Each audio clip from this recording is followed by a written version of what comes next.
Bismillahirrahmanirrahim. Assalamu alaikum wa rahmatullahi wa barakatuh. Muhterem tamaşaçılarımız, izgi Ramazan ayı devam ete. Hem eligi ayda Müslümanlar taң bilingenden başlap kıyaş bayğança kadar urazalar tatalar, iftarlar kıldıralar. Elmet rayonu muhtesibette de bu yıl da zor tantanalı iftar meclisi uyuşturdu. Tantanalı iftar meclisinde Tatarstan Respublikası Jir hem Mülket Münasebetleri Ministri Ozat Kadyrov, Tatneft kompaniyası, Elmet Oznakay Şirmişan Municipal Rayonu Hakimiyeti vakilleri, Respublikamızın kınyak kınçığış rayonları muhtasipleri, Elmet Rayonu imamları, müezzinleri hem aktif mahalle halkı katnaştı. Şoranı Elmet Rayonu muhtasibeti uyuşturdu. İftarımız birinci tapqır, şuşunday rəvişdə, çünki birinciden məşidimiz tüzülüb bitdi, Allah'a şükür. Mənə biz tilavat ilişində sizinlə bunda biri də. Hem avul halkı imamları diye beytiğinin şehir imamları hem alayğına tügül bu yıl azgına yanlılık kırdık. Biz özümüzün qaziyatqa kiratırgan muhtasiplerine tügül, belki mesela onların aytiginde rayonlarının hocalarını da glavalarını da çakırdık. Şorаны açıp Tatarstan Respublikası Jir hem Mülket Münasebetleri Ministri Ozat Kadyrov, Respublikamız Reisi Rüstem Minixanov isiminden Müslümanlarını izgi ay bilen tebrikledi. Ul Tatneft kompaniyası jetakçiligine Uzek meşitini tüzüklendirgen için rahmetlerini aytdı. Şulayık ul muhtasibetke her daim yardam etken şehir uyuşmaları jetakçilerine de rahmet sözlerini jetkirdi. Sizden bütün hizmeti bilen Tatarstanımız ise Rossiyamız nagaya gelecekte de şu vaxtlarda nasibimiz birge olup gelecek bu Ramazanlarına Allah versat digerler gelesi Ramazanlarına karşı alıp matur ettirip birgelep sosyalmet olup birbirimizle hürmet edip görüşüp söyleşip aralaşıp görüyle nasip etsin. Şorada şığış yasavçılar Ramazan ayının Müslümanlarını birleştirip, nefisini terbiyelep, jonlarını, tenlerini hem uylarını işi tartırga mümkünlük birinin azsızlıkladılar. Cemaat Allah subhanahu wa ta'ala eder وَلَاِنْ شَكَرْتُمْ لَأَزِيدَنَّكُمْ وَلَاِنْ كَفَرْتُمْ اِنَّ عَذَابِ لَشَد۪يدٍ Eğer de benim birgen nimetlerime şükür etseniz de ben sizi arttırıp birem. Eğer de benim birgen nimetlerime şükür etmeseniz benim gazabım güçlü değil. Bugünkü gündeki şükürlü kimlik, bugünkü gündeki şekilde dinge yolla başlayan bir zamanlarda ben hatırlamayayım bir de biz Emiralı Hazretlerimizde bile ilk cidaklarımızda, meşiklerimizde, medreselerimizde bile Nail Hazretlerimizde, Ömer Hazretlerimizde bile Cemil Hazret vakil almadan başka Hazretler bile şunday zamanlar var idi, eşyan sırıylar idi, Ramazan ayında su tattırıp karıylar desinin bala muraza tugul mu deyip bugün bizim rahatlanan ballarımız meşiklerde, namazlarda katlaşıp elbette bunun için bizden resmi kuran prezidentimizga da şu vakitte bizim reisimizga Rüstem Reis Ağar'a da zor rahmetlerimizi bildiririz. Çünkü bu binaların tüzülünde de anan ürüşü bir zor. Olmanda tüge yolu gayetke gelgeç, siz bütününüze hatırlıyorsunuz. Gayet namazını kılandan sonra bu gayetken idi şunday bir sözlerin. Nail Fatih'da bütünümüzde de bağlışlı bulduğunuz sözleri Yeneşe'de tıra medrese, bin ulim bu medreseni de başkanıp çıkarırsınız. Şakirtlarla bina ezile birirsiniz diyen sözlerini eğitip gitti şu başlış gününde. Eğer de hatırlasanız reisimiz şu sözlerini eğitken idi. Korkma şeytan eğitken idi çünkü yollarına eğitti. Hem siz anı ve şehit. Mene kararız bu mümkünde medrese tüzülüp gile. Medrese bu mümkünde buldurulup gile. Bizden 100'den artık kızımız var. 7'den artık bağlarımız var. Bu mümkünde avarmada oldurga hazır. Ele gitmese tutma kalıp bu mümkünde tartına başladı medreselerimizge. Şu an bu bizi bir siyindire, bir şatlandıra. Hem elbette bunun altında zor abziler var, zor kişiler var, hizmet edici okutuşlarımız var, imamlarımız var. Bizim oğul imamları da var, bizim şehir imamları da var, okutuşlarımız da var. Peygamberimiz sallallahu aleyhi ve sellem eyte, kim de kim kişiye rahmet edip almaz, etmese de bizim Rabbisine rahmet edip almaz deyip. Elbette bir de bizim biznesmenlerimiz var, kutmalar medreselere yardım edip duralar mesela.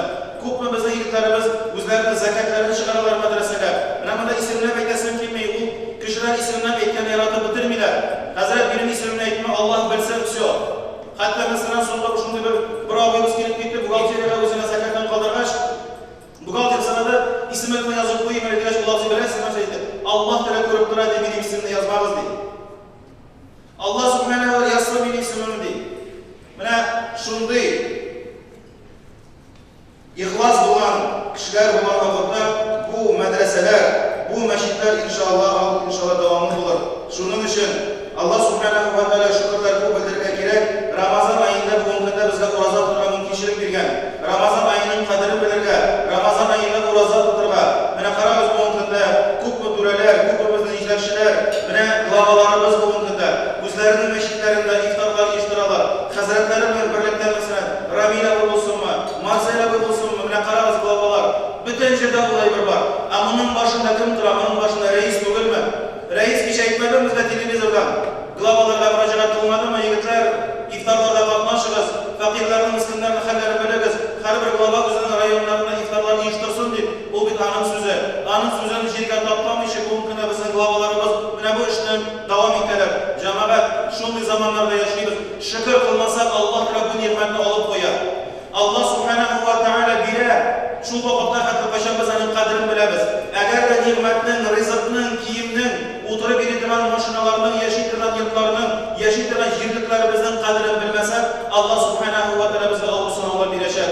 Шуңа күрә һәр вакытта Аллаһка шөкер, әлхәмдүлилләһ дип әйтергә җәмәгать өйрәнергә кирәк. Вакыт җитте. Зарланырга түгел, бәлки бүген көндә ризык мәсьәләсенә генә ризык. Бүген мәсәлән ризык нәрсә ашарга дигән проблем юк бит. Бүген проблема беләсез нәрсәдә? Как бы меньше поесть.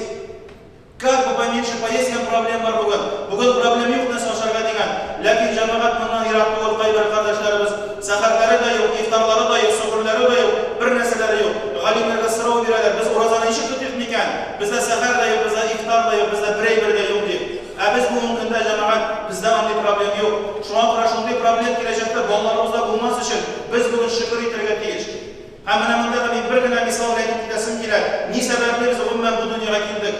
Әллә нәселәр торып, бала арттырып, матур машинада йөреп, матур йортта йөреп, матур киенеп кенә шуның өчен генә килдек без бу дөньяга.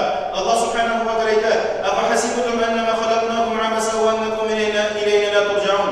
Әллә сез уйлыйсызмы, сез бу дөньяга без сезне былай гына яраттык, нигә кайтара алмыйсыз дип? Ифтар кунаклары үзләренең фикерләре белән дә уртаклашты. Җәмәгать, бу бик кирәк нәрсә инде. Без монда җыелышларга җыела идек. Әлхәмдүлилләһ.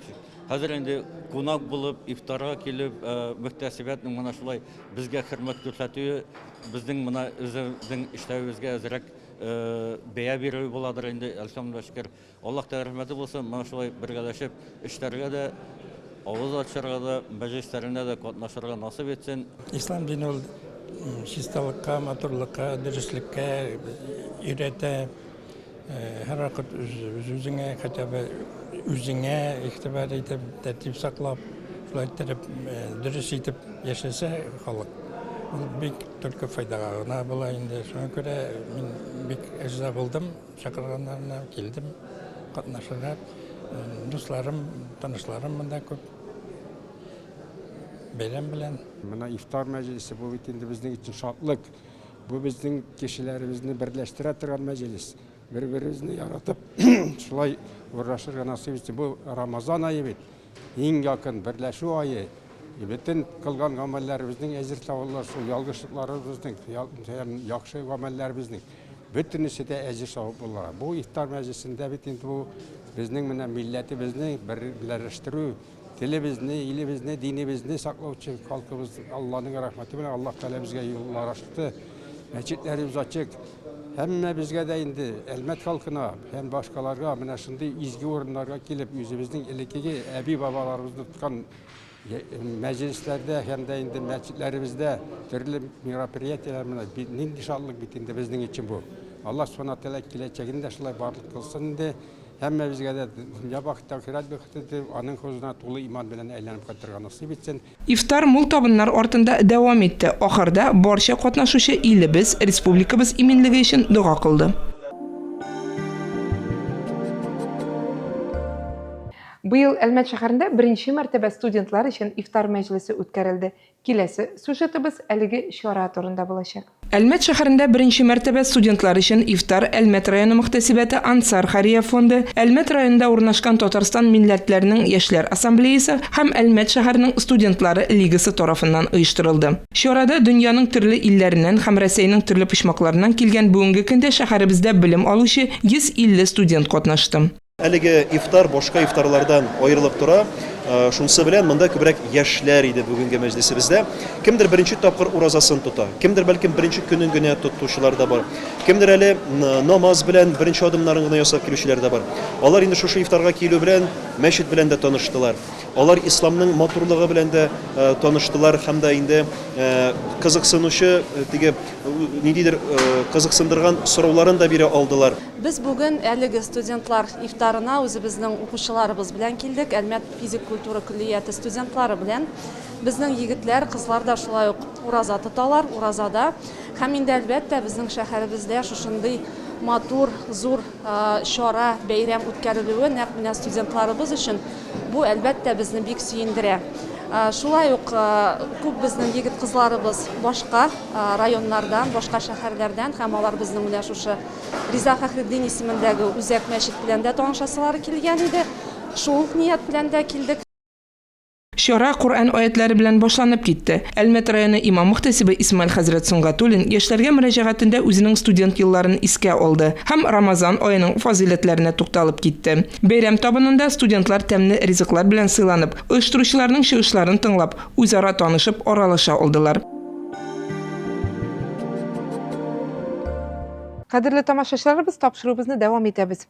Һәм бүген без Әлмәт районы имам мөхтәсибе Исмаил хәзрәт Сунгатуллин белән ураза гаете турында әңгәмә карашабыз. Исмаил хәзрәт, ассаламу алейкум ва рахматуллахи ва баракатуху. Ва алейкум ассалам ва рахматуллахи ва баракатуху. Исмаил хәзрәт, ураза гаете алдыннан мөселманнар фитра садакасы бирергә тиешләр. Фитра садакасына тукталып китсәгез иде. Бүгенге көндә безнең инде муфтият тарафыннан аның билгеләнгән күләме ул фақиррак әйтик инде кешеләргә 200 сум. Инде кемнәр закат түли алалар, алар өчен менә 1100 булды. Әгәр дә кемнәр закат түләргә мөмкинчекләре бар икән, алар инде кеше исеменнән, кеше башыннан дип әйтәбез инде, гаиләсеннән һәрбер кешедән 1100 түлиләр, әгәр дә бу инде байлар булса. Әгәр дә мәсәлән, әйтик инде хәлсезрәк була икән, 200 сум дип әйтәбез.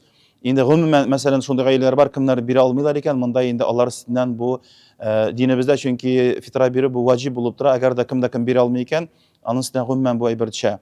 Әлбәттә, монда сорау килеп туа, акчалата бирергәме, мәсәлән, яисә продукция белән бирергәме. Әлбәттә, бөтен мәзһәбләр буенча әгәр дә карый торган булсак, продукция белән бирү мәсәлән хәерлерәк. Йөзем шикелле, мәсәлән, финик шикелле, яисә мәсәлән рис дип әйтәбез, бит гречка дип әйтәбез, мәсәлән, 1 саат дип китерелә. 1 саат ул шушы мәсәлән кулны тутырып алсагыз, учны 4 тапкыр тутырып бирсәгез, менә шу 1 саат була. Инде безнең бүгенге көндә теге күләмен муфтиятта карады, шулай ук ул примерно дип әйтә, якынча дип әйтәбез, 1 литр була инде мәсәлән 1 саат. Шуңа күрә кемнәр инде продукция белән бирәсләре килә һәм бирә алалар, әлбәттә ул хәерлерәк. Исмаил хәзрәт, мөселманнар ураза гаетенә ничек әзерләнергә тиешләр? Әлбәттә бу мәсьәлә шулай ук җитди мәсьәлә, чөнки моның турында Аллаһ субханаһу ва тааля Коръәни Кәримдә әйтә.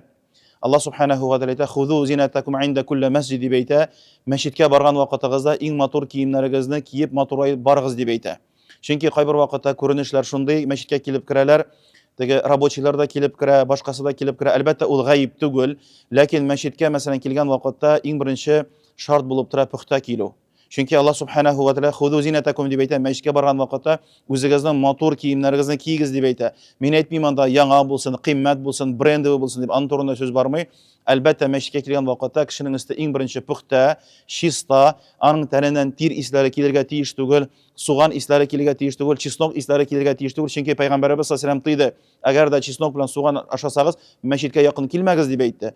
Мин әле хәтерлим, безнең бала чакта да безнең әти-әниләребез гаеткә берәр яңа әйбер алалар иде. Һәм безгә дә шушы әйтик инде безнең элекке әби-бабайларның традицияларын кире кайтарырга кирәк. Мәсәлән, ниндидер бер теге светский праздникларга без балаларыбызны киендерәбез, ләкин безнең балаларыбыз безнең динебездә иң зур 2 бәйрәм бар. Берсе менә ураза бәйрәме, Алла теләсә, безнең иншалла алдыбызда килеп җитә бу көннәрдә, һәм икенчесе менә Курбан. Шуңа күрә балаларыбызга гадәтләндерергә кирәк. Рамазан аена да, гаетенә һәм Курбан гаетенә дә нәрсә дә булса балаларыбызга яңа кием алып бирү.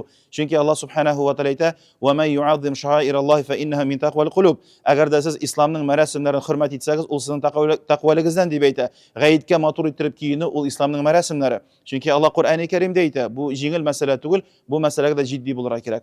Шуның өчен балаларыбызны да үзебезгә дә берәр нәрсә яңа әйбер алып кидерү, бу җәмәгать әле теге баланы киендерү генә түгел, бәлки моның артында зур савап та тора. Шуның өчен балаларыбызны киендерү, үзебезне киендерү һәм гомумән мәчеткә килгән вакытта матур иттереп киенеп килү гаит көннәре генә түгел, башка вакытларда да, җомга көннәрдә дә без бу әйбергә бик игътибарлы һәм әһәмиятле карарга тиеш. Бүләкләр мәсьәләсендә менә әле генә әйтеп уздым, бүләкләр ул кием мәсьәләсендә балага бүләк алып бирү һәм гомумән мәсәлән үзеңнең өйдәге кешеләргә бүләк бирү һәм ул гына түгел, мәсәлән күршеләргә бүләк бирү, үзенең тугандарына бүләк бирү, үзенең хәләл җифетеңә бүләк бирү, хатыны мәсәлән үзенең иренә бүләк ясау, балаларга бүләк ясау, мәчеттә мәсәлән без инде быел иншалла шундый әйберебез дә була иншалла теләсә, без дә хәтта мәчеткә килгән шушы сабыйларыбызга да, гаеткә килгән сабыйларыбызга да мәчет исеменнән, мөхтәсибәт исеменнән иншалла үзебезнең бүләкләребезне тапшырабыз иншалла. Исмаил хәзрәт, ураза гаете Әлмәт шәһәрендә ничек үтәчәк? Безнең быел менә әйтик инде әле карлар да эреп бетмәде, әле салкыннар бар. Без бит гадәттәгечә паркта уздырадык, ләкин быел без аны ши алмадык. Паркта ши алмыйбыз. Шуңа күрә без быел уйладык та хәзрәтләр белән киңәшләшеп, Алла теләсә иншалла без менә шул көне, гаит намазына килгән кешеләргә без биредә иншалла плов таратабыз. Менә иртә белән кеше гаиттән чыга, ул инде безнең уже 9-нчылар була, Алла теләсә, халыкка иртәнгә әйтик инде завтракны Алла бирсә менә шу мәчеттә бәйрәм хисен уяту өчен халыкта, балаларда, апаларыбызда, чөнки безнең монда апалар да килә, иратлар да килә, шуңа күрә без аларны әз генә, чөнки бер ай буена Рамазан уразасын тоттык бит инде, менә шуның бәйрәмнең шатлыгын, аларның күңелләренә берәр төрле теге ниндидер бер бәйрәм икәнен хис булдырыр өчен менә шул көне иртәнге әйтик инде шәйләребезне һәм пловларыбызны ашатып җибәрәбез, Алла бирсә бу гаеткә иншалла. Инде менә мөрәҗәгатым безнең бит инде ул көне 6:30 дип әйтә, 6:30 дип әйтәбез урысча аңлашылсын өчен. Алла теләсә безнең Кур'ан уку башлана. Аннан соң 7:15-тә Алла бирсә безнең вагаз башлана. Һәм 7:45-тә безнең иншалла намаз уку. Бу инде вакытлыча анда 5 минут, 10 минут күбрәк, теге соңрак, әзрәк алгарак китү мөмкин, ләкин халыкка мөрәҗәгать итәсе килә, чөнки ул көне ял көн була. Иртә укуның хикмәтен без күрмибез. Никадәр халык күбрәк гаеткә, мәчетләребезгә килә икән, шуны хәтле яхшырак. Шуңа күрә без гадәттәгечә башка гаетләрдә иртәрәк ясыйдык. Бу жолы әз генә соңрак ясадык. Шуңа күрә менә гаит намазына кайбер кеше уйлый, 7:45 булгач, димәк шул вакытка гына килергә кирәк икән дип. Ләкин алай түгел, иртәрәк килергә кирәк. Чөнки мәчеткә иртәрәк килүнең савабы бар. Пәйгамбәрбез саллаллаһу алейхи ва саллям да әйткән хакында иң беренче кем килә, анарга без беләбез дия савабы дип әйт. Аннан соң дип әйтә һәм иң соңгы килүче кешегә Пәйгамбәр саллаллаһу әйтә йомырка савабы булыр дип әйтә. Шуңа күрә иртәрәк килү хәерлерәк, килеп Кур'ан тыңлау. Чөнки аннан соң вагаз була. Гомумән иртәрәк килү хәерлерәк. Татарлар да әйтем бар, килгән теге иртәрәк килгән кешегә теге урыны да бит аның теге әзрәк нирәк була. Алдангы сафларга килеп ләгү. Чөнки Пәйгамбәр саллаллаһу әйтә, инналлаһу ва малаикатаху юсаллюна фи сафил аввал дип әйтә. Пәйгамбәр саллаллаһу әйтә, Аллаһ Тәала ва аның расулы салават әйттеләр шуларга кемнәр беренче сафка ләгәләр ди. Шуңа күрә беренче сафка килү, алдарак утыру без динебездә дә, хадисебездә дә Пәйгамбәр саллаллаһу бу әйберне мактап китте. Шуның өчен арткагы сафка караганда алгарак килеп утыру хәерлерәк. Әлбәттә ирләр өчен алдынгы саф хәерле, хатын-кызлар өчен арткы саф хәерле. Мәсәлән, хатын-кызлар өчен иң хәерсез алдагы саф, арттагы саф алар өчен иң хәерле саф. Шуңа күрә инде минем бу киңәшем иртәрәк килү, тәһарәтләнеп, гөселләнеп, алдагы урыннарны килеп алу иншалла ул көне бигрәк тә хәерлерәк булып тора. Кадерле әлмәтләр, менә үзем исеменнән, мөхтәсибәт исеменнән, казыят исеменнән, Әлмәт шәһәре мусульманнары исеменнән барыгызны тәбрик итәм. Менә шушы якынлашып килгән гаит белән Алла субханаһу ва тааля шушы тоткан уразаларыбызны кабуллардан кылсын, биргән фитраларыбызны, садакаларыбызны кабуллардан кылсын. Рамазан аенда күп эшмәкәрләребез үзләренең инфакларын мәчетләрдә, башка мәктәпләрдә, кая гына үзләренең әйтик акчаларын инфак кылсалар да, Алла субханаһу ва тааля шушы изгелекләрен кабуллардан кылсын. Һәм алар гына түгел, безнең гади мусульманнар да Рамазан айы буена таравихларда катнашып, изгелекләрдә катнашып, авыр яшәгән әбиләрнең, бабайларның ширеләрен, хәлләрен белеп, аларга үзләренең хәләл акчаларыннан авыз ачтырып инфак кылучыларның да эшләрен Алла Тәала кабуллардан кылсын. Бу Рамазан айлары иң мөһиме, Алла субханаһу ва тааля Рамазан айларыбызны кабуллардан кылып, Пәйгамбәр саллаллаһу әйткән «Әл-утақау минан нар» җәһәннәм утыннан һәр кич кешеләр котыла дип әйтте. Шушы исемлеккә безнең дә исемлекләребез кергән булса иде. Исмаил хәзрәт, бүгенге шундый файдалы әңгәмә өчен сезгә Аллаһның рәхмәте яусын. Кадерле тамашачыларыбыз, шуның белән бүгенге әзерләнгән тапшыруыбыз ахырына якынлашты. Киләсе очрашуларга кадәр сау-сәламәт булыгыз. Ассаламу алейкум ва рахматуллаһи وبركاته.